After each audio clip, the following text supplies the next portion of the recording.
Hey, what's up guys? GratuiTous here. In this video, I want to talk to you about the different tools that you have available to you for mastering. This is something that was really hard for me to understand in my early years.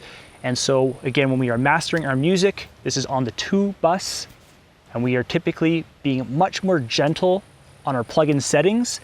And it's the combination of the multiple plugins in the mastering stage which adds up to that final product.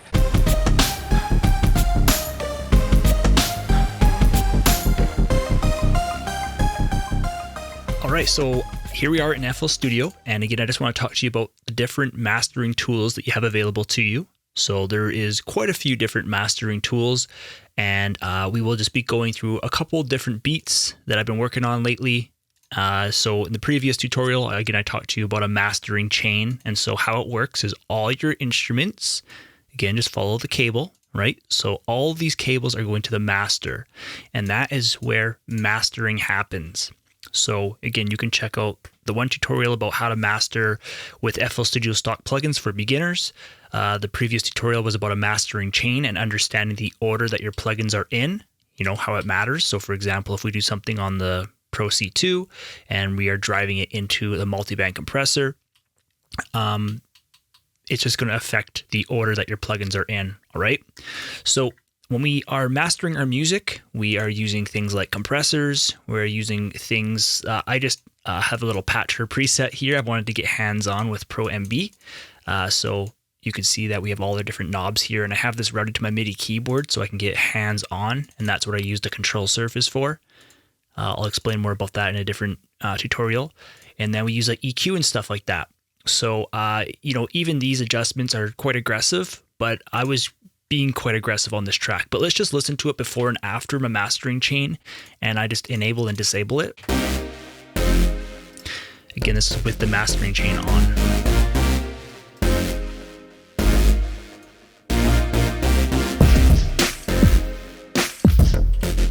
Without it.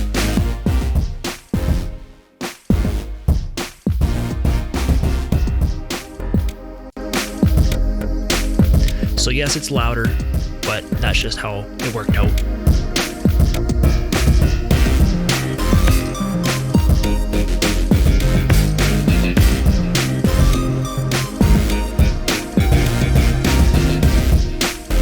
So without mastering.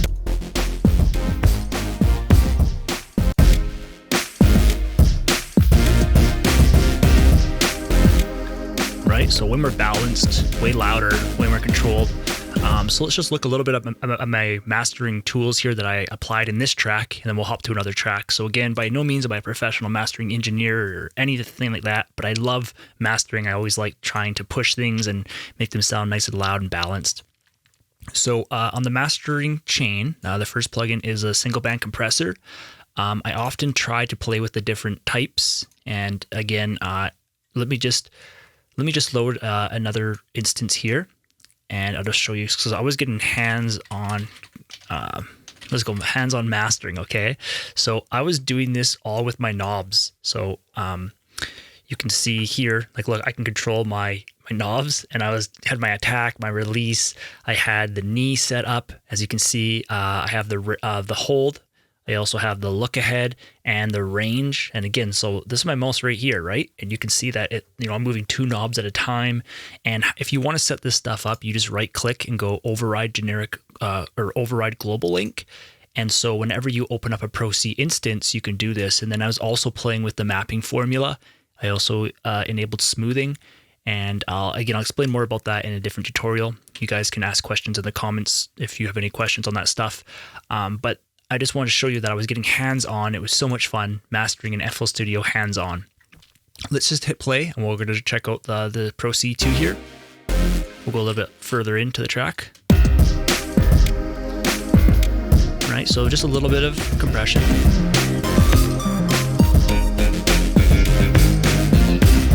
Let's disable it.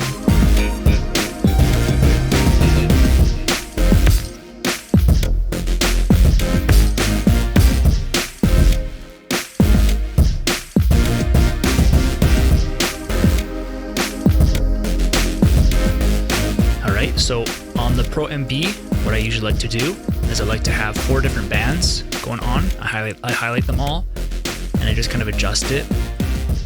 All right, and so if I disable that,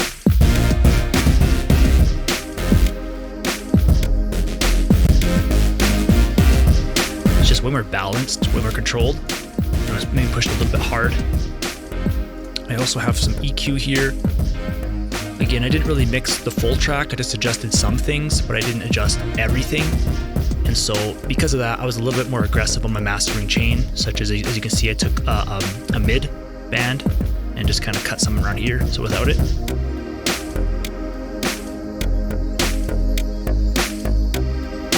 We'll get the drums coming in here.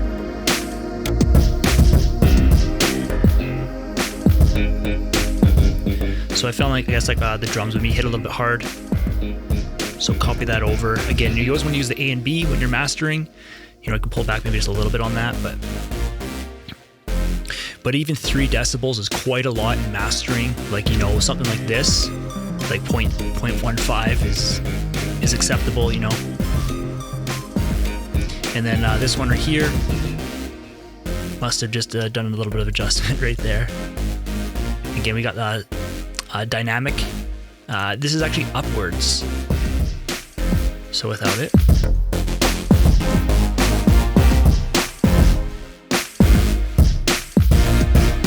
So in other words, it just kind of plays quickly loud and then it comes right back down if I play a sound. Right, so if I play a sound, it's actually bringing it up in volume. Maybe I found, I guess, in there it was just a little bit aggressive, but I still wanted it. And okay, we also use a clipper in mastering. So a clipper, I tell you guys that it's nice to have a variable knee. And let's just go to so again, whenever you're using these tools in mastering, it's really important to use A and B and copy. So in other words, you copy over the state and then you apply a new instance. So for example, let's go to the classic clipper and let's say we like it right here, but we're not sure. So I would copy this to B and now we can work it from A and B.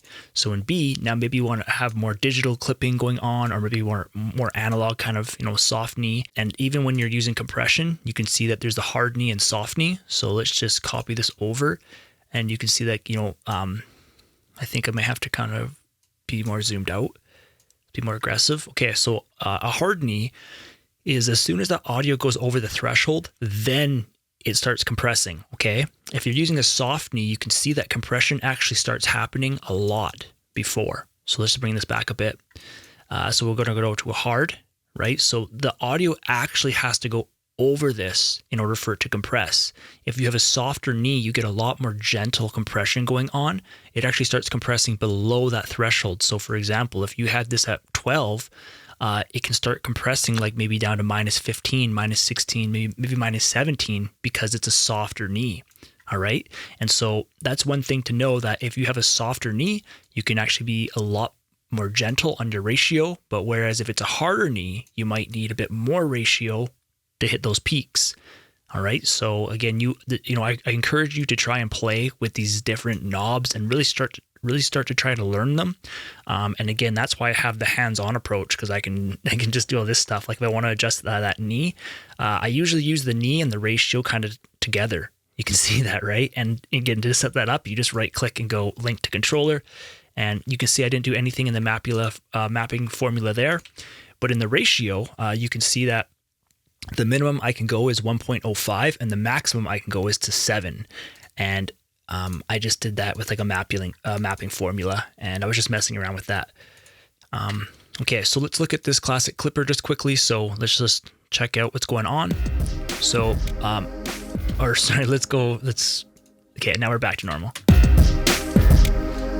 Okay, so a clipper, how it works is it literally just shaves off the peaks with like 0 attack and 0 release. So we're not really hearing any pumping going on. So this is like more like digital clipping. Again, it's like hitting more of like that peak. So before, like maybe this was hitting a little bit too much into the body. So maybe we'll put it like, let's go like 6.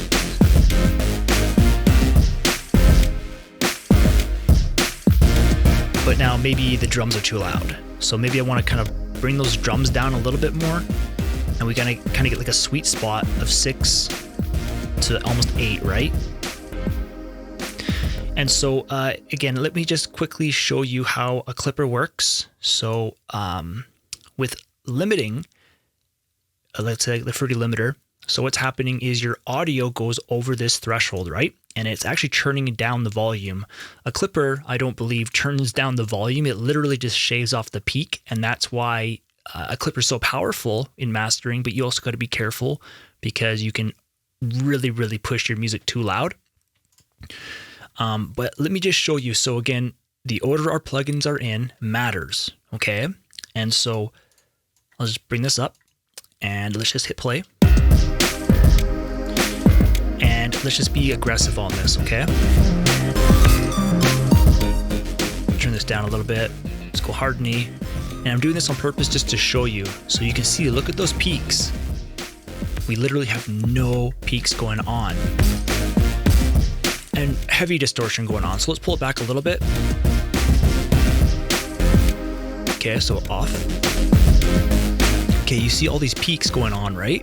And so a clipper, it's literally shaving off those peaks in a nice transparent way, which means that we can actually increase the volume of this. If our stealing was, at like that -1, right? So without the clipper, right, it's hitting our threshold hard, and the clipper just shaves off those peaks. Again, pushing it really hard just to show you, and we'll look at our loudness, right? So we're like -9 integrated, all right? So we're pushing it a little bit loud, but I just want to show you that that's why using a clipper is so powerful, is because you can just kind of tame those peaks. You just shave off the peaks, and it allows you to get more loudness. And so the biggest thing when we are mastering our music is, again, it's the peaks. So let's hit play here. Right? So these peaks are always in the way, and it's our job in mastering to kind of control these peaks in a nice transparent way, even though I'm being really aggressive. But you can use a clipper to do that. You can be more gentle on those peaks. Again, it's kind of hitting those peaks much, below that threshold, whereas this is like, hard limiting, just like I showed you when we went to here, right? So we had a hard knee. So it's essentially just like this, right? That's, if I'm just trying to compare this knee knob to this, okay? Because, you can't really see what's going on here. This kind of gives you a nice visual. That's why I like Fab Filter plugins. They're awesome to use, also really awesome to teach on. Okay, so let's go back to that. So again, usually I never use a clipper like this, and when I am listening for this, usually I find that this is shaving off the peaks a lot more here, but the track doesn't sound like super balanced. Usually when it comes back a little bit more kind of in the body of the audio, usually it just evens out your audio in a really nice way. Okay, so I went from here, let's go back to C, and I kind of liked it around 6. So we will turn off that limiter because, again, the clipper is just kind of shaving off those peaks. And then again, the limiter, what it's doing is it's just bringing down the audio to make sure that it isn't distorting. All right.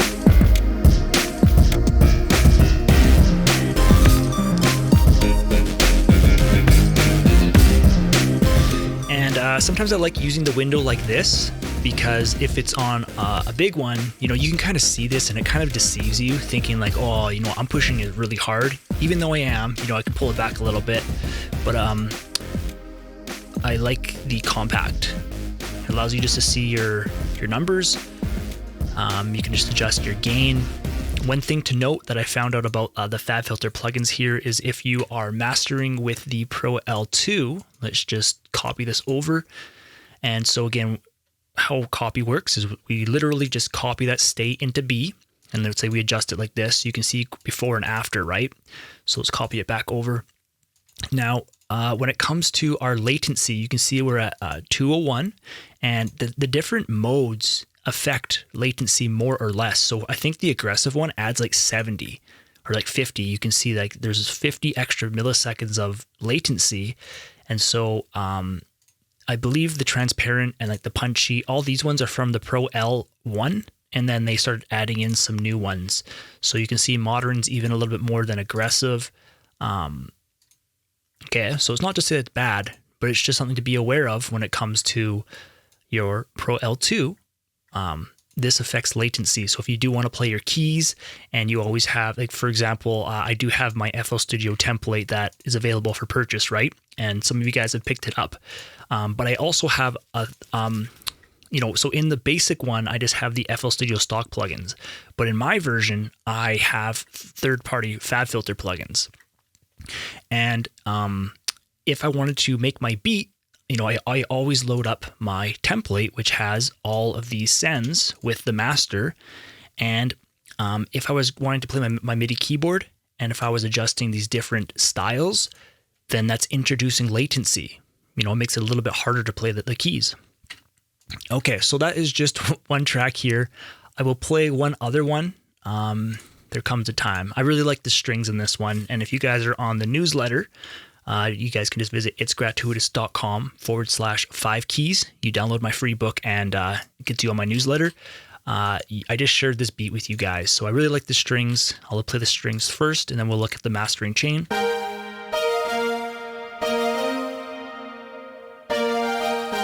Okay, so here it goes with the beat.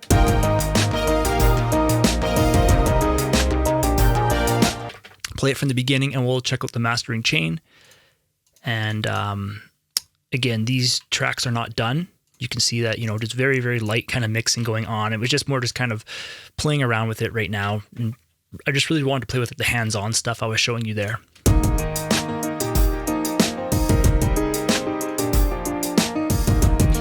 All right, so again, I just have a single band compressor.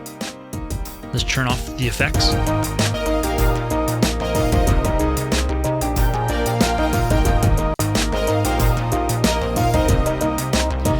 Okay, so let's pull this up a little bit. Maybe a little bit more ratio.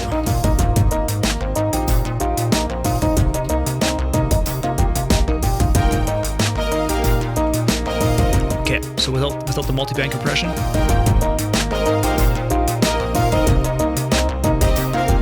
Play pretty loud.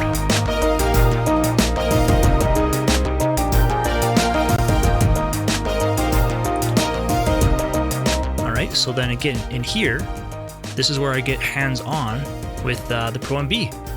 So watch this. I can just kind of adjust the knobs. Have my ratio. So the ratio is way too aggressive.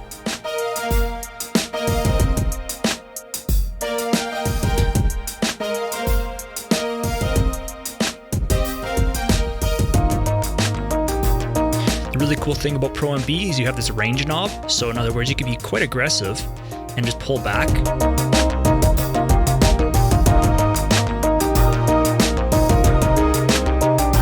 I also have my volume set up with the MIDI keyboard, and I can turn off and on.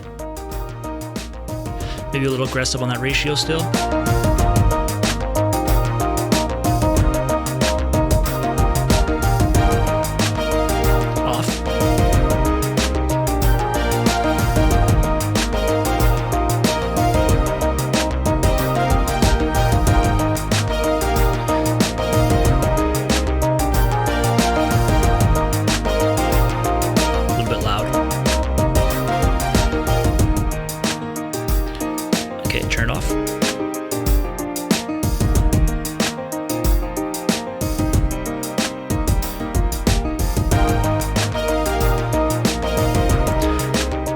Check out the limiter.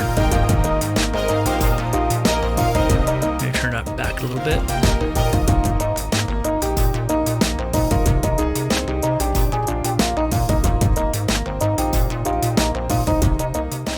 Again, not fully mixed or anything, but just to give you an example of, your different mastering tools. We have single band compressors. I really like to use the Pro MB as a multi-band compressor. Super, super powerful. We have a clipper again. We're actually not getting much clipping going on. So let's maybe let's pull that back. And And so again, in mastering, our goal is we want to be kind of using each plugin for their own strengths and weaknesses, right? So if I am using the classic clipper here, it's kind of easing the burden off of the limiter, so we're not going to get as much pumping going on. Okay, so without the plugins.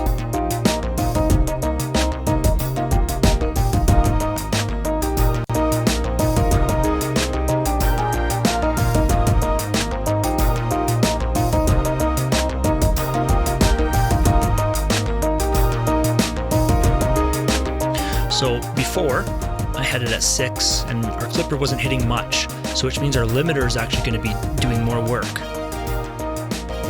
Let's go back to B.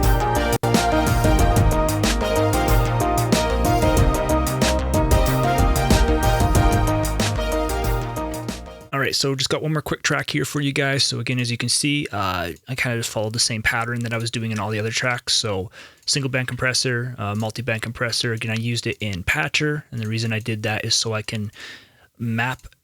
So if I go to B, and I went to B just so that I don't affect A, you can see that my knob is adjusting that. It's also adjusting band 2. It's also adjusting band 3 and band 4. Same with the ratio, right? So I can come here, there's the ratio.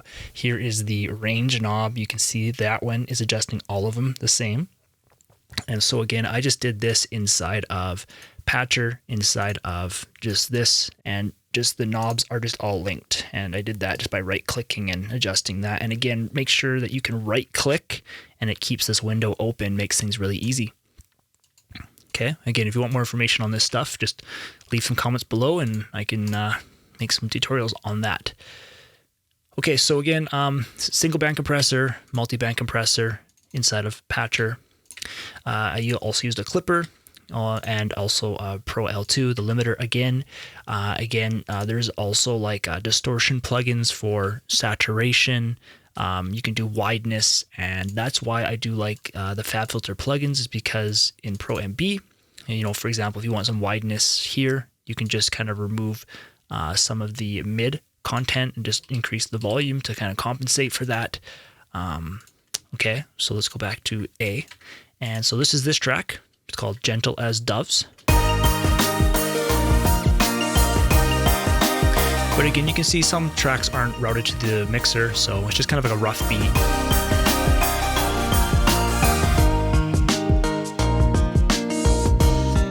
Okay, so let's look at some of the settings. So this one I went opto.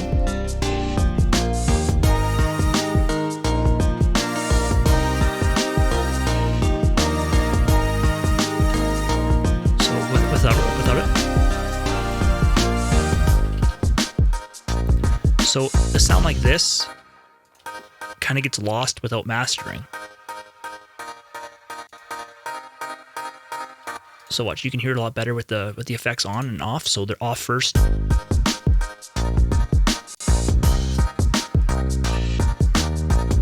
Just sounds a little bit more balanced, more even, right?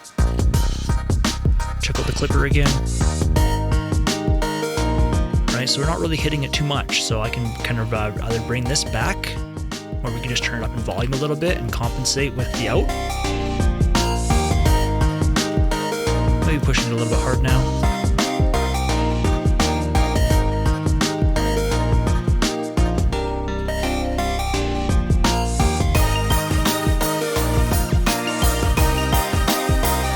I like that little piano.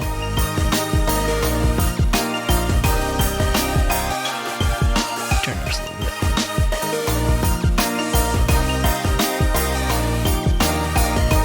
Alright, so this one isn't pushed as loud.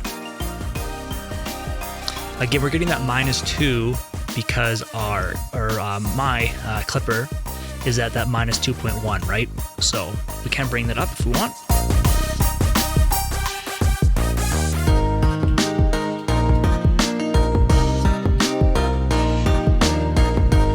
Again, our out is -1, so I'll go maybe a little bit more. It's like we're not even hitting our limiter, right?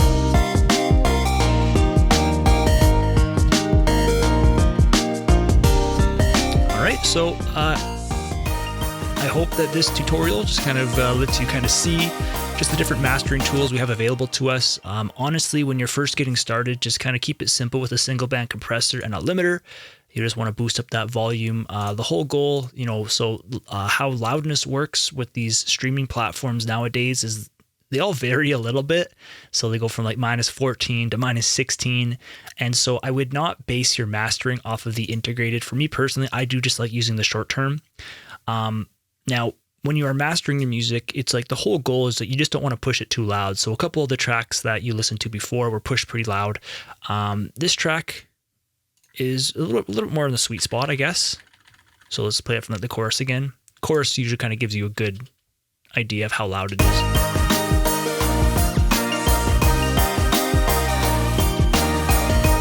Pull back just a little bit. All right, so without it,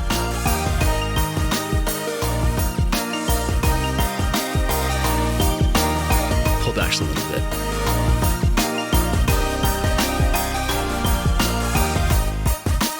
Okay, so again, if you guys got any questions, you guys can leave comments below. Again, by no means am I a professional mastering engineer, but I really, really do like mastering and trying to just get a nice, good balance. Again, another thing too is just your reference, like, how you're listening to your music, listening on different headphones. Yeah, so stay tuned. If you guys want to stay updated with the website, just visit itsgratuitous.com. My free book is available to you guys by going to itsgratuitous.com/5 keys. I also have the podcast there and tons of other things on my website. So thanks for checking out this video. I hope it helps. Again, don't fully listen to my information when it comes to like my settings or trying to copy whatever. I was just kind of showing you that, you have these different tools for mastering: single band compressor, multi-band compressor, clipper, limiter. Those are ones I really like to use a lot. You can also use a saturation plugin. And yeah, so again, thanks for checking out the video, and I'll talk to you in another one.